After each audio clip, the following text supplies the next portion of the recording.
Alors, s'il suffisait de régler le problème du secteur financier pour tout régler, ça serait formidable. Ah, on le saurait, oui, Ça, effectivement. ça serait super. Mais malheureusement, le secteur financier va aussi avoir besoin d'aide. Et donc, là-dessus, il y a plusieurs éléments. Alors, premier point, la transition énergétique, enfin, vers une économie bas carbone, résiliente au changement climatique ou durable, ce n'est pas qu'une question d'argent. Vous l'avez dit, enfin, il y a aussi une question de changement de mentalité, de peut-être revoir un certain nombre de choses, de voir ce qui compte vraiment, etc. Mais même sans aller jusque-là, il ne faut pas l'oublier pour autant. Si on s'intéresse uniquement à l'argent, ben, le secteur financier, c'est un peu de la tuyauterie, c'est-à-dire vous avez le secteur financier qui apporte de l'argent, c'est l'offre de capital. Vous avez un tuyau d'une certaine taille, et puis à l'autre bout, vous avez des projets qui veulent être financés. Et donc ça, et donc il faut aussi s'assurer que ces projets vont voir le jour, qu'ils voient le jour dans des bonnes conditions, qui sont entre guillemets bancables.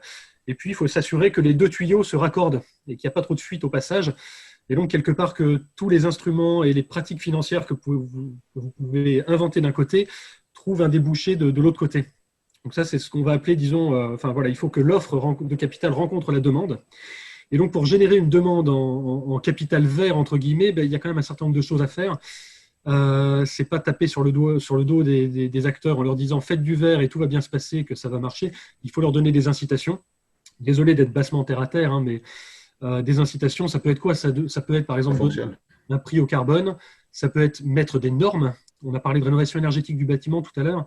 Pour la rénovation énergétique du bâtiment, à mon humble avis, il faut à un moment mettre une norme pour s'assurer que les porteurs de projets se réveillent et disent ah ben, je vais faire un projet de rénovation parce que finalement j'en ai un peu l'obligation. Et donc je ne vais pas me poser la question de savoir si je le fais, je dois le faire. Par contre, maintenant, je vais me poser la question de savoir comment je le fais et comment je le finance. Voilà, donc c'est tout ça qu'il faut jouer, sur lequel il faut jouer.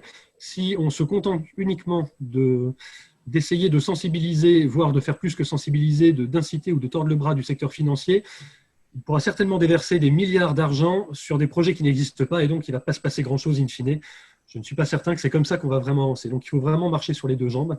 Et on ne peut pas tout demander au secteur financier. Par contre, il faut quand même l'accompagner, disons, et l'aider à avoir des projets qui pourraient être intéressants à financer.